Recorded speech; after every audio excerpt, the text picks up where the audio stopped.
There we are. Good morning, everyone. Welcome to another Strategic Narrative Underground session. My name is Guillaume Wiatr. I'm the principal and founder of MetaHelm. MetaHelm is a strategy consulting firm that specializes in strategic storytelling. We build a strategic narrative to unlock new levels of profits and engagement for your company. We work primarily with CEOs, leadership team, entrepreneurs, but also business leaders, startup founders, independent consultants. The theme of the day today is when and why. I don't know about you, but life sometimes feels like a roller coaster. There are ups and downs. And I guess that's kind of why life is interesting, what life is about, right? And it's valid for just everyone, including companies, businesses, whether they're small or whether they're large. Building a strategic narrative helps you go smoother through those ups and downs. But it's not a given. It has some conditions, and it works better in some situations than others. It works better with some factors than others. And that's what I want to walk you through today and hopefully get your reactions on what might be some of the criteria to build a successful business with this approach. Let's see here. Can you guys see my screen? Yes. So let me just adjust this. There we go. So when and why? If you go to my website, you will be able to read this statement. We help you unlock profit and energize your team with a strategic narrative that we ground in your company's purpose. It's interesting here that purpose comes last. I wanted to put it last in this sentence because it's actually the main objective to me of a good strategic narrative. Growth, profit are an outcome of this. And in between is probably, one of the most important things is get people energized, inspired, and engage in an opportunity that your business represents. So like I said, building a strategic narrative is not a magic bullet, but it works in some specific situations. And let's talk about what those are. You might have already seen this cartoon that makes me laugh every time I see it, because I see myself in the guy on the left here trying to help other people because he just invented the wheel and he wants to just help those poor two guys who are trying to drag the carriage with square wheels. And they say, no, thanks, we're too busy, because the reality is that we ignore what could be better for us. So our challenge as a business leader on the left, although we know how much great we could deliver, how much innovation, how much progress we could deliver, is to make people realize that this is good for them and help them adopt a new idea. This same concept is also represented by what's called the SCurve. S stands for sigmoidal, and it's a concept you will recognize once I walk you through it, but it's just everywhere. And that's why I started my talk here today with this idea of a roller coaster, because maybe you are at the beginning of your venture here, and maybe you're a startup founder, and you're just at the start of the S-curve. Performance is not there yet. You're just starting, and you're trying to figure out what this business could look like. So maybe you need to raise some money, and that's maybe when you need an investor's pitch, and say you don't need some money, but business is starting to flow in, and you're starting to progress through the journey of entrepreneurship, and now you want to accelerate because you're seeing some good results. And maybe you need a sales deck because this is going to help you sell better. Maybe you need a new website too. These are two great pieces of collateral. As you continue your journey, you do this successfully, and adoption of your idea, the growth of your practice is happening. You're selling more software, doing more design, or helping people with their health, whatever this might be, and you're feeling like things are really taking off. But you still need to control that growth, and you might need to build what's called a growth strategy, which is typically a phase of reflection during which you're going to think really smartly about which channel you should really invest into, how are you going to go to market in a different way, and you document this, somewhere.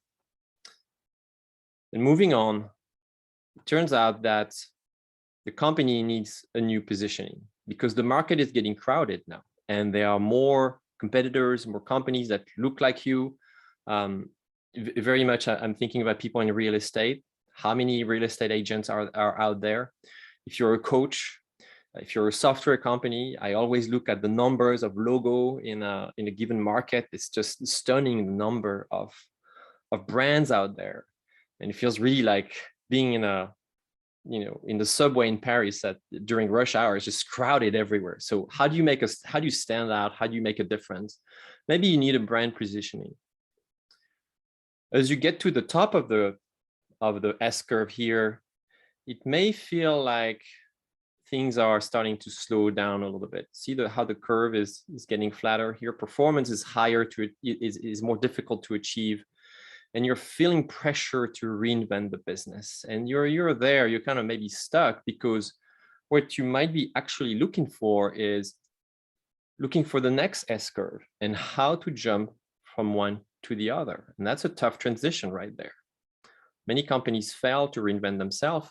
And on average, the lifespan of a company is about 5 years on average. 20 years ago, it used to be more around like 25 years. Now companies leave for a lot more short amount of span, and that's because change is just everywhere. So how do we tackle this problem? Most organizations will start by creating many different things, many different documents, artifacts, and each of them is a piece of communication that is based on an individual, separate story. I was a witness of that many years ago when I came to help a client and say, can I see everything you have to tell your story? And they say, sure. And somebody went we used to have a printer room, and spent about an hour there in a printer room, and came back with a stack of documents about that high. I'm not exaggerating, about a foot high. We laid them, all stapled nicely, all color printed. We laid them on the table, and I could really see all of those things there that were it seemed to belong to a different company, because the branding was a little different. What they were conveying was was done with disparate language. And in trying to reconnect those documents, it really becomes difficult. Even if you spend 1 or 2 years in a new business, you'll start seeing this level of complexity that gets you confused. And so when it comes to onboard people in your organization, that's when things are hard. So 3 problems. 1, obviously, a lack of focus. Those stories form a system, and the system I call a narrative, but this system is just all over the place. So don't be surprised if people start to be misaligned. Second, too many layers of strategy. There are too many ways to express your strategy, and you may feel like you're constantly reinventing it. So when you talk to others, when you make decisions, it feels like it's never stable. Like it's hard to really count on some precise, well-honed and stable wording and stable ideas. And third, most importantly, it's always a very self-centered view. It's all about the company. It's all about us. If you look at those examples on the left, think about a website. The first thing you see on the website is us.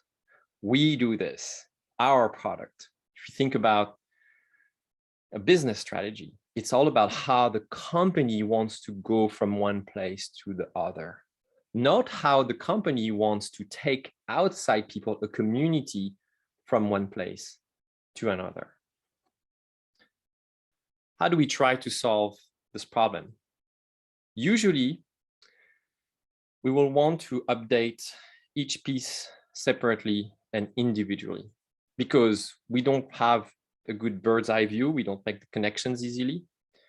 And second of all, we try to either do it yourself until we get frustrated and we're glad to delegate this to somebody else, like an agency, a consultant, or I've even seen CEOs asking their marketing and intern to take care of it. The big missed opportunity here is that this is your responsibility as a business leader, because designing each of these stories represent a chance to stretch your thinking, to reinvent the company, to challenge assumptions, and to think about how could we work differently? What other value could we bring to the market? How can we make people's life, mindset, and own narrative move forward? This is really the process that successful, entrepreneurial, innovative company adopt. And a better method, and that's the proposition, that's the ideal of a strategic narrative, is to create this piece, the system of stories all connected from the center and make sure that they all tie together. Considering that there is probably an outside view of the system with things like a sales pitch, a website, a brand positioning, investor speech. I mean, those are just 4 examples for the outside and 4 examples for the inside, but there's probably, dozens, maybe many more dozens of them. And in fact, what I didn't put on this diagram is your own behavior, your own culture. The narrative is not just communication. It's how you make decisions, how you walk your talk, how you onboard people, and really the values that you exude outside, your focus, and so on. Why do I talk about stories versus narratives? You've been on those sessions already, and you might have heard that, but I want to repeat it in the context of the system here. The narrative is at the center, the stories are on the outskirts of the system. It's because I believe that story and narrative are different. Stories are from the past, narrative promote a particular point of view, they're future-oriented, and most of all, they are open-ended. Why? Because narrative have this power, have this special thing, and it's to create participants to a movement. So really, the idea behind a strategic narrative is not to tell yet another story that people might be excited about and then forget the next minute. The idea is to really invite them to open their eye to a new way of thinking, a new opportunity, a new way to do their job, to live their life, and ask them to join, because we don't have all the answers. We probably came up with the first version of a product, but we need them to try. We need them to believe in this product. We need them to give us feedback. We need them to, if they're happy with this product, we need them to ask others to try it out with a lot of honesty, transparency, and a little bit of detachment too, because if you're in this mindset, you have to be ready to accept that if the product is not working, if it's not delivering on its promise, maybe you should do something else. But that is not the mindset that people who do typical business storytelling adopt. They're all trying to perpetuate the company, whatever the cost, whatever the conditions are. Strategic narrative is a completely different framework, a lot more powerful, but also a little bit more scary and risky. Why is this important now? I mean, today, 1st of July, 2021. Well, a crisis for sure has changed the game for all of us. And if you look around, you'll notice that movements are popping out just everywhere. There is a reckoning about many important topics in our society. People are inspired by a purpose. They want to vote with their dollars. They want, and I'm saying they, but it's really we want to work for organizations that represents our core value. Why does this matter? It's because guess what? Work invited itself in our household, right? So it better be tied to who we are, how we live, and what we represent. We want to be part of a movement. We want to turn our lives into meaningful existence. We want to be active. And I think there is also an individual component to this, which is we just want to be better humans. That's all great. Now, how do we do this? How do we activate it? Well, here's the model again. Here is the strategic narrative 4-story model. It ties to the previous idea of integrating the stories together with an internal perspective and an external perspective. But I added another dimension here, which is individual versus collective. Because if you want to create a movement, a purposeful movement, if you want to create an organization that is a source of inspiration, it has to start with you first. It has to start from the heart. You can't deny this. And that's the function of the origin story here in the bottom left quadrant. In your journey, what opportunity did you see that others ignored? You will find that answered by reframing your origin story. Not necessarily telling it everywhere. That's not necessarily my suggestion here, but exploring it in more depth. Yesterday, I was working with one of my clients in France, and he's been in business for 20 years. And to this day, he was still searching for exactly why he started the company he started. And in exploring the deeper reason why, he realized that it was because, so he has a business consulting company. They provide commercial sales consulting. And he realized that what he was fighting for is a reinvention of the job of a salesperson. And he just had such a hard time articulating this. But for him, the job of a sales guy is completely changed and needs to be elevated again because of so many different reasons. Once he had said this, his opportunity story started to sound completely different. And in fact, it actually affected his own strategic choices and the way he framed the value that he wants to deliver to his client. So second comes the opportunity story. How do you inspire your community to reach for more positive impact around you? That's what you need to frame here. And sometimes we get a little lost because what we like to focus on is the product, but we tend to forget what are we trying to do other. So to stick with that example, this CEO, this leader, actually realized that the opportunity that he wants to share with everyone is a chance to rethink the job of a salesperson so that it creates more economic wealth, more opportunities, more business opportunities, more jobs, and so on. Third is the perspective story. This perspective story is about how you're going to challenge the common wisdom that everybody else takes for granted, accepts as truth. So you can rally forces that no one else can, because remember, we are in this context where people want to be part of a force. It's interesting that we call it the workforce, right? The word force is always forgotten sometimes, but that's what a good inspirational business does. It rallies forces from people who believe that certain service or product should be done, should be delivered in a certain way. This is one of the new rules that gets really accentuated these days. Finally, the product story. The product story is about how to position your product or service so you make people confident that it's going to deliver on its promise, that it's going to change their life. There are so many products you can think about to make salespeople more effective, or help people find their dream home, for instance.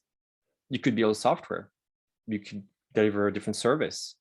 You could hire other people. I mean, you name it. These days, especially, all things are possible. Like I said, this is the scenario that I see most commonly. The narrative of companies is so much about the product. It's all around the what we do. We're so driven by the day-to-day job that we forget why. And we're just mired and lost in the weeds here. The three other stories are, I'm nice. I think I am generous on this diagram here. They're what they are, but most of the time they're just inexistent. I'd like to finish this presentation with a quick example that I've shared in the past, the example of Volvo. We know Volvo for, I should ask you, but just in the interest of time, I'll just say it. Volvo is known for safe cars, right? It's one of the main attributes of their brand. And that started when the president of the company in the 60s lost a relative in a car accident. They were going to go for fast family cars at first and realized that, hey, cars are not as safe as they should be. And their perspective became that all cars should be as safe as possible to drive. And we're going to be fanatic about this. So they hired an engineer to come up with a better system to drive safe cars. And they created what you all use, hopefully, when you drive your car today, which is the 3-point seatbelt.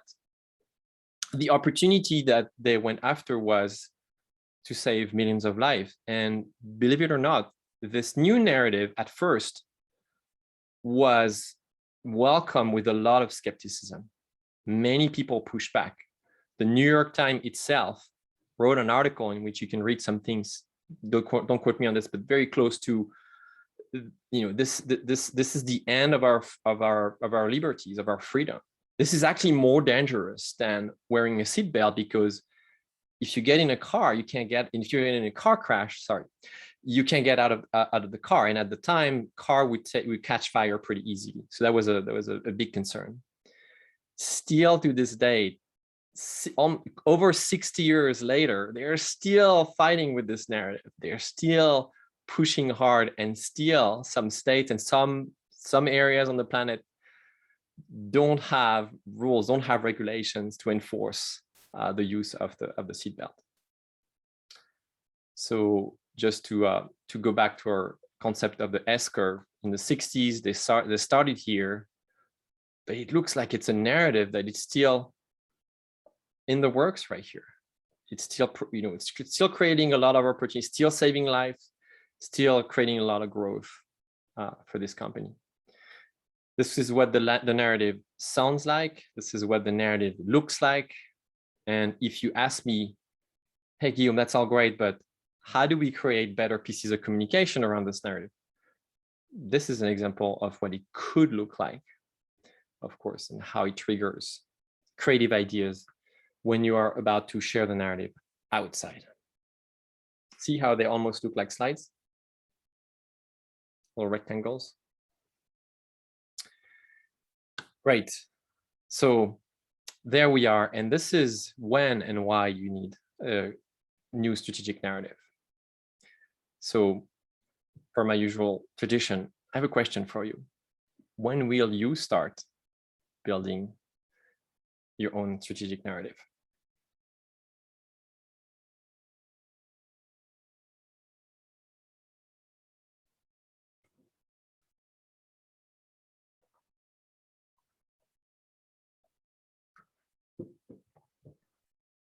I think some people start building their strategic narrative when they have no other choice. Mm-hmm. It kind of comes down to like, okay, nothing else is working. We better try something else that we've never tried before. Mm-hmm. But I don't know. I think a lot of companies, I suppose that's why companies only exist for 5 years, because they can't make that jump. It's hard. Yes. I Yeah. mean, I I concur with you. There is a lot of there are many organizations who just don't see it. They're just not aware of it, and it takes really a kind of leadership that is forward thinking and more aware, but also courageous to say it. To say, I think we have a problem. Right. I think we need to do something about it, because if we don't, might as well do something else, change, or. And there are many examples of that in the history. One that comes to mind that is in the retail space is Sears and Amazon.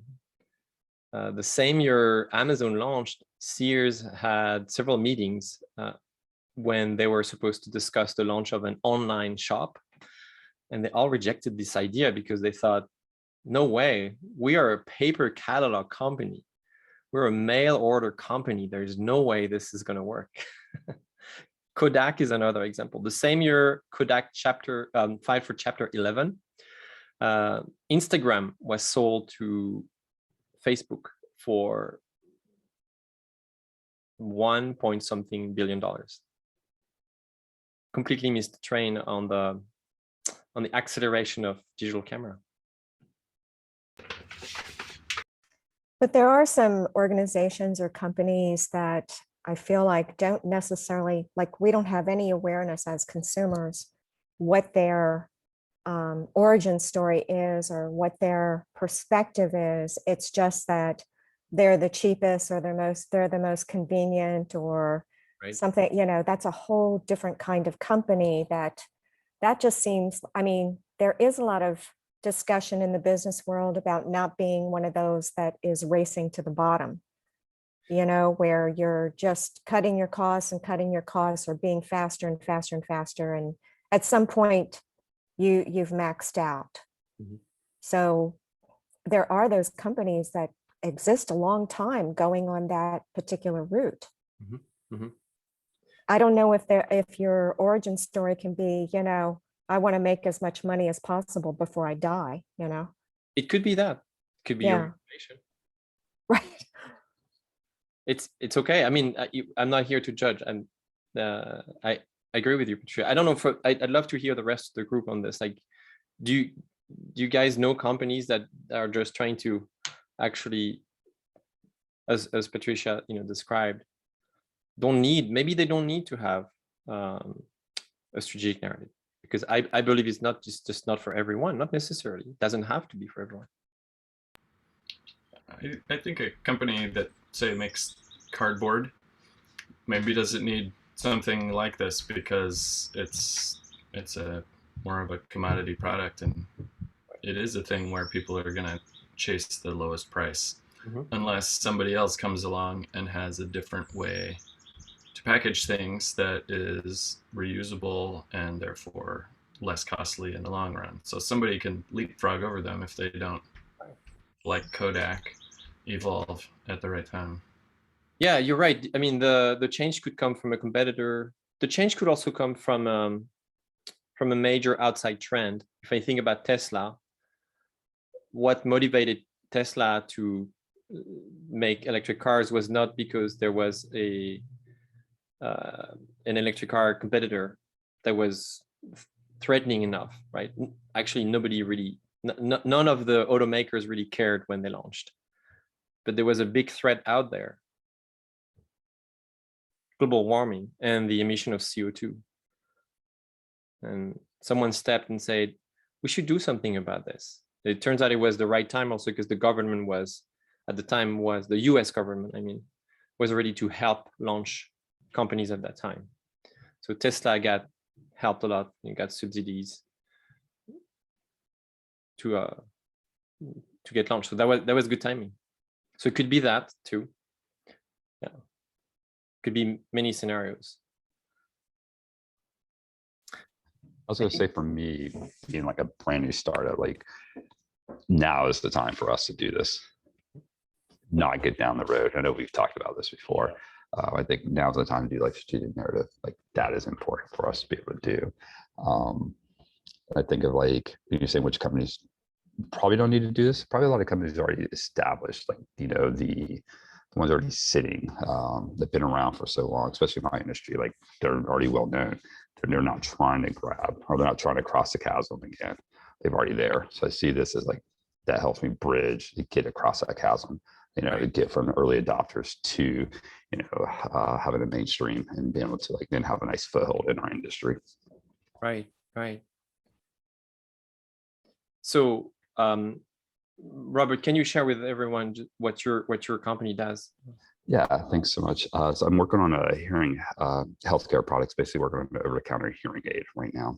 I'm also developing a software algorithm to help build trust in our community of customers who don't normally know what type of hearing aids are available out there, because in this industry, the manufacturers don't sell directly to the consumer. They're a B2B and we're a B2C. So we're trying to build that trust. And like for myself, I wore a hearing aid for 7 years, never even knew my brand was called. That's unfortunate because I was just handed something from a doctor and said, this is what you're going to wear. So that's what we're working on, is help build trust and understanding too. So the strategic narrative is huge for us. And I have a follow-up question for you, Robert. You said now is the time. Why is it the time for you now? Now is the time, I think, for us as well as this industry, is there's a huge cultural shift. I'm not sure if anybody's got to see the movie called The Sound of Silence. Is on Amazon Prime. You know, big piece, won a lot of awards. Cultural shifts from, you know, teen Miss Georgia, who wears a hearing aid since she's a child, and, you know, won Miss Teen, third place there. So there's a big cultural shift. So that's why I see time is now, as well as in our market space. The FDA is opening up the over-the-counter market spot or market space for us. It has never been open. So it's a brand new, you may have seen recently, like Bose even came out with a new hearing aid that costs $800, you know, which is still a lot cheaper than others, but so they're getting into the space. So it's just a great, exciting time to jump into it and try to be there, you know, in front of these bigger companies that are trying to, you know, grab more market space. Got you. That's awesome. That's excellent. We wish you good luck with this endeavor, Robert. Thank you so much for joining today. This was another session of the Strategic Narrative Underground session. I'll see you soon. Take care. Now is the time to build your strategic narrative.